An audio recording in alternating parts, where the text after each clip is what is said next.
Diabierna nós tínhamos expo chama Portals, que na Cas di Cultura. Ami conjuntamente com dois outros artistas, Crimovu e Liz. Ando, sei também tá fun. Nós três como artista, começa papi com outro. Tocando de maneira assim, em colaboração, pouco maneira conversação nga começa viram de que para mim bota papi não tá muito sério, bota com conversar, pensa de ideia, depois esse conceito pouco nós expo maneira força de gente, então papiando junto nós decidir de maneira haci algo de sério. E o tema a bing door de enorme mês de exposição chama Portals, ando lo que nós quer transmitir que seja outro tipo de paisagem, outro tipo de dimensão, onde que trabalham e a obra não hibabo full outro caminho. Dus portal para hibabo outro caminho. I would describe my style as like surreal. I do a lot of portraits. A lot of people know me as the artist that does like the big eyes and full lips. So when you see that, that's how you know it's my artwork. I get my inspiration from a lot of things. I've been inspired by other surreal artists like Mark Ryden and Margaret Keane.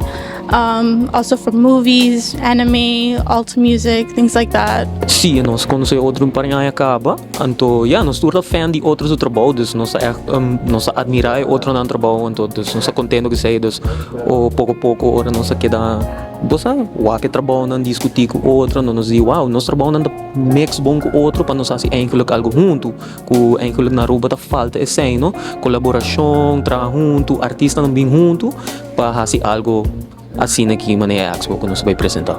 Arte não que você nos espera algo mais surrealista, algo mais colorido, algo que você nada maneira realista, nada de você que bota que portrait, algo assim não, é mais bem ribabo de outra dimensão, usando color, tema, style, então é algo full diferente. Desde Diabierna nos inauguração tá, de 7 horas da noite. Então, desse aí também queda full dezembro disponível para gente pobinwak.